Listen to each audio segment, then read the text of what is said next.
being a divorced woman, I connected to your profile and kind of like what you're doing for your clients, which I think is so important because it definitely is. And obviously, we want to hear your opinion on this, but like it is different for people who have been divorced dating again than Yes. it is for Mhm. people who haven't been married. There's just something, I always feel like I connect a little bit more with guys who have also been divorced because it's Mhm. that shared experience. It's almost like a bond, that like an unexplainable bond. So anyway, but we want to get to know you. So tell us a little bit about your story and what led you to doing what you do. Yeah, well, thank you for having me on again, and I agree with the divorcees. I've always found myself more attracted to men that were divorcees as well since my divorce. Oddly enough, not trauma bonding, but I'm not going to not say that. um, but yeah, so I started dating after divorce, kind of from personal experience through my divorce and that of like friends and family that had gone through something difficult, and I noticed that there was nothing that I was able to find that helped people transition from we to me. You know, we all talk about having healthy lives and healthy relationships, but let's be honest, not all relationships are going to last. And I felt like divorcees were kind of just like kind of kicked to the side, like, okay, you guys go figure it out now. Because I got divorced. I lived abroad for a few years and I came back and I realized that the dating game had just changed completely. And much of the advice that I started off with as a coach and then a matchmaker came from the mistakes that I made as a newly single woman. So Mm. I have been there and done that, but I'm really happy to work with the people I do. I think that divorcees have such a large capacity for love, and I think that the more that we can do to like chip away at the stigma that is associated with divorce, the better we can do for each other. I think that's a really great point of dating in this day and age. Jared, can I ask what women say, or are they like, "Oh, why? Why haven't you been married?" Have they kind of pried? It's so interesting Why, because Jared? Why haven't you been married? well, so I've seen Like, a lot of why? things like on Instagram and stuff lately about like, never ask someone why they're single, like blah blah blah. And I'm always like, and when I see those things, I'm like, that question doesn't really bother I, me. I think And it's like, a great question, actually. Why are you I mean, single? I think it can feel like a veiled way of saying what's wrong with you. Oh, Right? I Like see, I that's see. why Yeah. people and I try not to ask that question like early on, and I'm very curious about people's histories and like um and sort of what shaped them and led them to where they are today. So when I get that question or some form of it, I will typically say that part of it is I've made a lot of sacrifices and I've kind of moved and started over a number of times for my career. Mhm. And another part of it is I've had to do a lot of like work on myself and I'm like very healthy and functional in all areas of my life. And the part of my life that has required more time and intentional, mindful work is relationships and intimacy and those kinds of things. And I'm yeah, and I've been doing that work and I feel like I'm in a really healthy place, like blah blah. So that's how I kind of feel that. I I mean, don't know. that's a great answer, Jared. I'm sure women eat that up because it's a great answer. Well, it's so Are you going to funny. put Jared in your database? Oh my God, Jared, please do. So Match. so I mean it's interesting, Jake, because one of the things I was thinking as you were talking about, as we're talking about this stigma and stuff like that, is like I don't if I'm on dating apps, which I'm not right now, but I don't feel like I have a preference for like whether someone's been married or whether they're divorced or whatever. But Mhm. there is something that if someone's been divorced, I think something that I see like a real benefit there in some ways, which is that I think so many people, men and women, are in these like scripts of like what a relationship should be, and they're sort of like looking for the thing that like looks good on paper and the cute engagement photos or whatever, and Mhm. and a lot of those scripts are about like what a the role a man is supposed to play in a relationship versus the role a woman is supposed to play in a relationship. And when I've dated women who have been divorced and had relationships with women who have been divorced, I think, because I am a sensitive guy, like I'm a sensitive, like emotionally attuned person, and that there's good and bad stuff with that, right?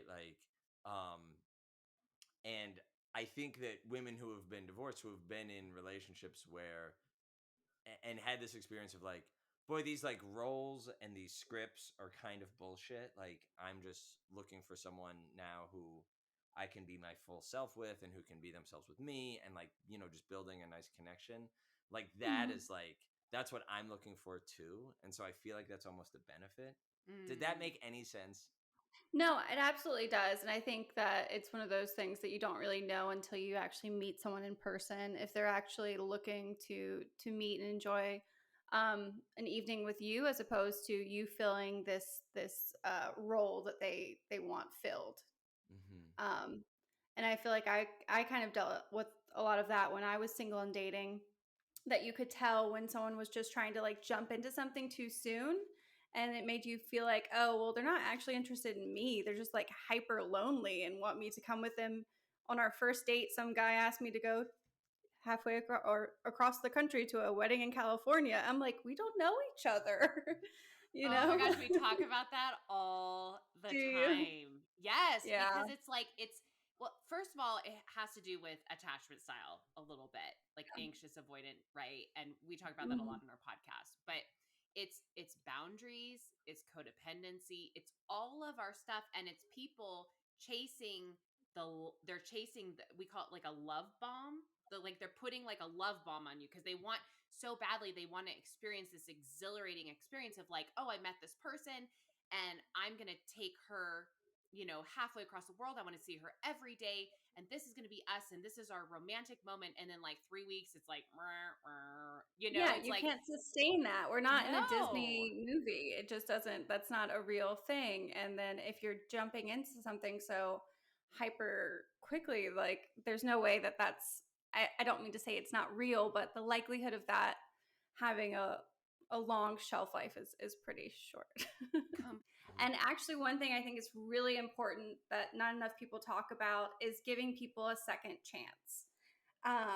Obviously, this isn't if you get like super weird, creepy vibes on the first date.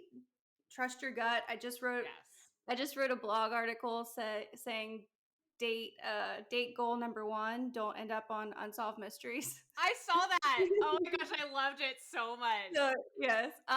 So obviously listen to your gut, trust your gut. But what I think we need to do as a society that's dating is that when you meet someone for the first time, you're probably not actually getting the full them, because we're all nervous. We all kind of turn it into an interview, and we're not always putting forth our best foot. So I think that if you can give someone a shot to go out for another coffee or a drink, then you might actually open up that option of meeting someone who you would actually connect with, as opposed to going on like 21st dates. Try a second date or two and then see how you feel. I think it's a big game changer. That is such an amazing tip. And it's so like tangible and Yeah. like easy to do. Like you don't Yeah. have to commit to a whole day. Just be like, hey, let's get another coffee for an Yeah. hour, like And I 2 think hours. what's funny about that is I actually just got engaged this week. But Congratulations! yeah, I'm very happy. But my fiance and I had a terrible first date. It was so bad. Really? It was so bad. He actually tried to sell his food to the people next to us as a joke. He's a funny guy. So funny.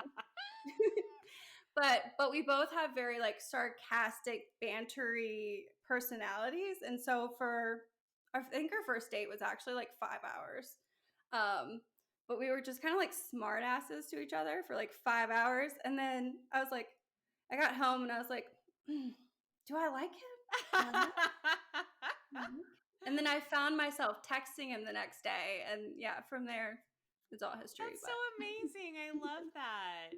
Yeah, Well, so don't always write them off. Wrap this up with like if you could just give us some speed round tips for our listeners, whether they're divorced or dating, of like what can they do to ensure, or not ensure, but like to start to head towards the right dating experiences? Yeah, so I'll start off. My first goal is look at your next date as an opportunity to meet someone new and have fun. Do not look at them as having to be your end all be all. They probably won't be your Prince Charming or your princess, and they don't have to be.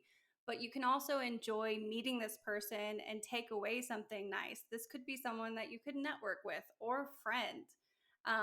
But treating them as like, oh, you're not ticking all my boxes, I'm going to not give you the time of day, is kind of, we're not shopping on Grubhub, you know? We're not like building a person. Just because they're not exactly what we want them to be doesn't mean that they couldn't offer other stuff. I love that. That's a great one. Any more? Yeah. You're so I mean, wisdomous. I have a Wise. million. No, I meant just made think up a new that- word. Wisdomous. I spoke with this woman, and she had such a great. So I'll be honest, when I went through a divorce and then I came back and I was in the dating scene, I was bitter. I was I had a chip on my shoulder. I hate to say it, but I'll be honest, against men. And I was a real smartass. And I think I was just mad that my relationships hadn't worked out the way that I wanted them to.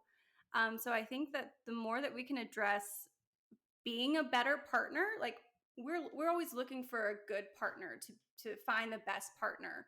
But if we're not being the best partner ourselves, we can't ask someone else to fill that role.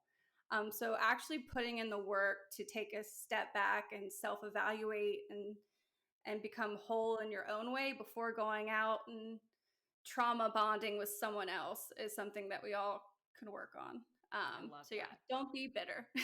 Don't be bitter. Yeah. No, I mean, I know I've been there, of kind of that phase of, I just hate men. I hate men. I can't blah, blah, blah. Like I went around that, and guess what? Then I'm going to draw men to me that I'm not going to like. Right. So I think Yeah. that's so important.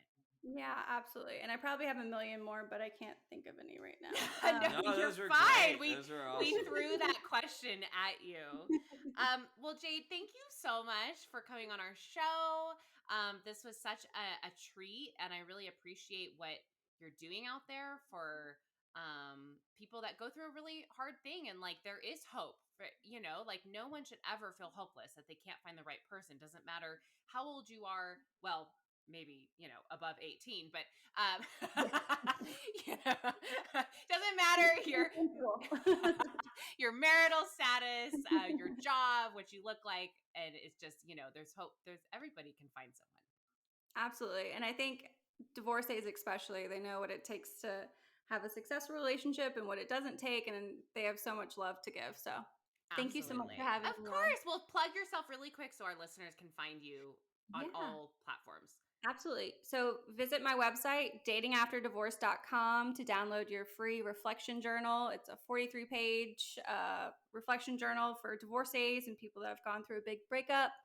Find me on Instagram at datingafterdiv, and Facebook the same way. You can join our free Dating After Divorce Facebook group.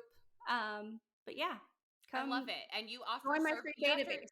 You offer like very accessible services too, of just helping with dating profiles that's like financially accessible, and so you do so many things, which is so amazing. Yeah, so the dating profile management is for people who want to make dating fun again, but they don't want to play date secretary. So I basically just swipe and message for them and say, here are your dates for the week. Wow. I don't know how you do that, but you're like Superwoman.